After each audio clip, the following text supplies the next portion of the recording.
Hello दोस्तों। तो आज मैं आप लोगों के लिए लेकर आई हूँ तेनालीराम की कहानी अंगूठी चोर। आप सब लोग मुझे कमेंट करके ज़रूर बताइएगा कि आपको ये कहानी कैसी लगी। महाराजा कृष्णदेव राय एक कीमती रत्न जड़ित अंगूठी पहना करते थे। जब भी वह दरबार में उपस्थित होते थे तो अक्सर उनकी नज़र अपनी सुंदर अंगूठी पर जाकर टिक जाती थी। राजमहल में आने वाले मेहमानों और मंत्रीगणों से भी वह बार बार अपनी उस अंगूठी के जिक्र किया करते थे। एक बार राजा कृष्णदेव राय उदास होकर अपना सिंहासन पर बैठे थे। तभी तेनालीराम वहां आ पहुंचे। उन्होंने राजा की उदासी का कारण पूछा।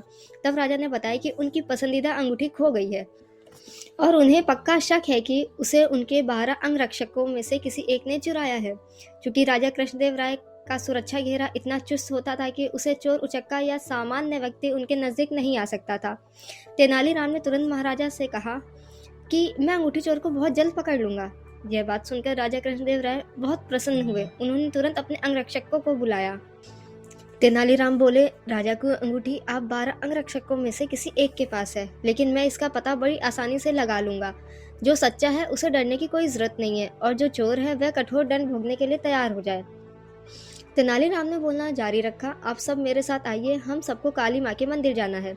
राजा बोले, यह कर रहे हो तेनालीराम, हमें चोर का पता लगाना है, मंदिर के दर्शन नहीं कराने हैं।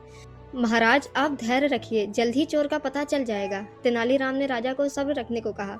मंदिर पहुंचकर तेनालीराम पुजारी के पास गए और उन्हें कुछ निर्देश दिए। इसके बाद उन्होंने अंगरक्षकों से कहा, आप सबको बारी बारी से मंदिर में जाकर माँ काली की मूर्ति के पैर छूने हैं और फौरन बाहर निकल आना है। ऐसा करने से माँ काली आज रात स्वप्न में मुझे उस चोर का नाम बता देंगी। अब सारे अंगरक्षक बारी बारी से मंदिर में जाकर माता के पैर छूने लगे। जैसे ही कोई अंगरक्षक पैर छूकर बाहर निकलता, तेनालीराम उसका हाथ सूंघते और एक कतार में खड़ा कर देते।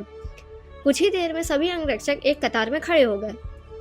महाराज बोले, चोर का पता तो कल सुबह लगेगा, तब तक इनका क्या किया जाए। नहीं महाराज, चोर का पता तो लग चुका है, 7वें स्थान पर खड़ा अंगरक्षक ही चोर है।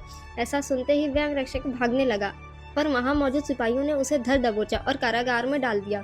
राजा और बाकी सभी लोग आश्चर्यचकित थे कि तेनालीराम ने बिना स्वप्न देखे कैसे पता कर लिया कि वही चोर है। तेनालीराम सबकी जिज्ञासा शांत करते हुए बोले, मैंने पुजारी जी से कहकर काली माँ के पैरों पर तेज सुगंधित इत्र छिड़कवा दिया था, जिस कारण जिसने भी माँ के पैर छुए उसके हाथ में वह सुगंध आ गई। लेकिन जब मैंने 7वें अंगरक्षक के हाथ महके तो उनके में कोई खुशबू नहीं थी।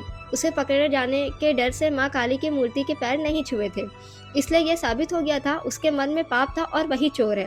राजा कृष्णदेव राय एक बार फिर तेनालीराम की बुद्धिमत्ता के कायल हो गए। उन्होंने उन्हें स्वर्ण मुद्राओं से सम्मानित किया।